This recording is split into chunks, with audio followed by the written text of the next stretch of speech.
Bonjour à tous, ici Direct Style et aujourd'hui on se retrouve pour la partie 2 de mon vlog à l'IFA de Berlin 2016.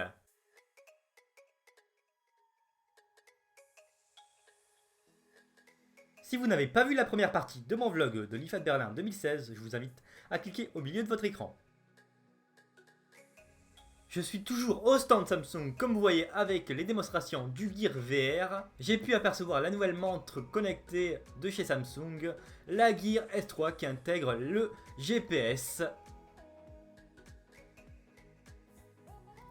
J'ai aussi pu voir le Galaxy Note 7, donc il est vraiment très beau, j'ai eu une très bonne prise en main.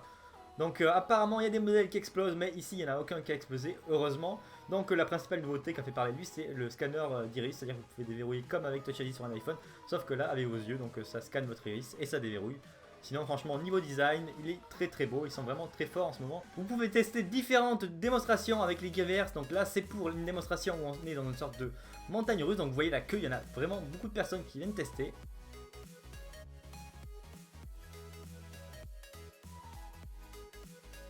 Pendant l'IFA, j'ai pu voir JB The ZI Collection et Jojo67, vous les connaissez sûrement. C'était vraiment un plaisir de les voir.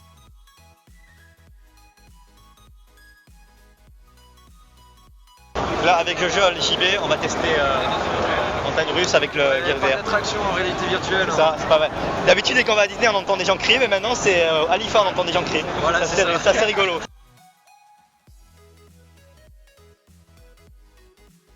Pause à l'IFA, on a le stand Nespresso, donc on peut se prendre plusieurs parfums de café. Voilà, petite pause comme ça, on se détend. J'ai vu le stand de FIFA 17, donc avec la nouvelle affiche de FIFA 17, je pense que c'est la version allemande, vu que c'est un joueur du club allemand. Voilà, donc il y avait plusieurs démos sur des PC, donc c'était plutôt sympa de voir tous ces joueurs jouer. J'ai pas pu jouer, il y avait tellement de monde, c'était ouf. J'ai vu un produit qui m'a vraiment intéressé, dommage, j'ai contacté par mail les fabricants de ce produit, ils ne m'ont pas répondu, mais je vous le présente comme je l'ai vu là-bas. Donc en fait, c'est un amplificateur de qualité pour iPhone, donc ça marchera avec le Lightning de votre iPhone, ça va vous donner du 24 bits en 192 kHz pour votre iPhone. Donc pour être précis, en fait, ça va donner une très bonne qualité pour votre écoute, ça va transformer mon casque. J'ai testé avec un Marshall, un casque Marshall avec ça, et ça donne une qualité de taré. Quand il n'y avait pas ce truc, c'était pas terrible. Et là, il y avait des sons de fou, donc c'est vraiment les audiophiles qui me comprendront, ou même j'ai peut-être dit des choses fausses, je sais pas. En tout cas, j'ai vraiment été impressionné par ce produit, donc il vaut à peu près dans les 80 €. Donc j'aimerais vraiment le tester, c'était vraiment ouf.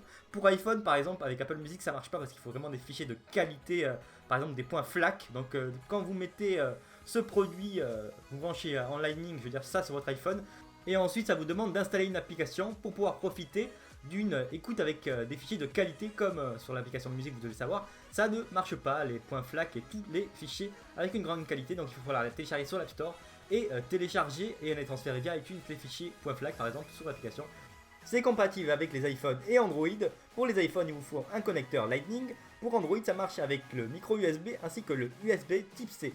Donc comme vous voyez marqué essayez-moi avec Spotify et Apple Music, c'est vrai que ça marche avec Apple Music et Spotify, ça donne déjà une meilleure qualité, mais pour bénéficier d'une qualité optimale avec cet amplificateur 24 bits, il faudra lire des musiques avec un format de type .FLAC, ou sinon je vous conseille d'utiliser le service qui est comme Spotify et Apple Music, sauf que c'est Qobuz où c'est que des musiques en iRaise 24 bits, donc là vous allez avoir, si vous utilisez Qobuz et avec cet amplificateur, vous allez vraiment avoir une qualité supérieure et vous montrerez à vos amis, vous montrerez la différence et vous allez voir qu'il y a une différence. Il faut le tester pour le croire.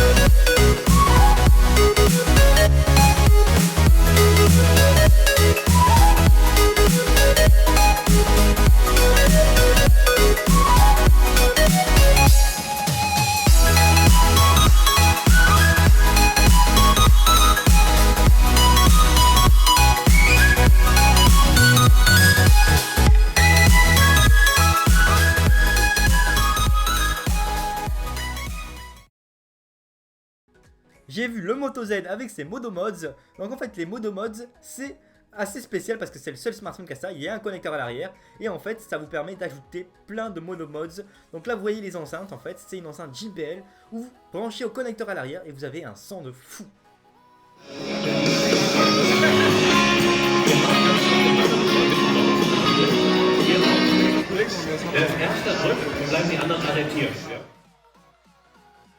La vidéo se termine, c'était Jarexta, donc c'était la deuxième partie du vlog de l'IFA de Berlin 2016. Donc j'espère que ça vous a plu et moi j'espère retourner dans un salon high-tech comme ça un jour.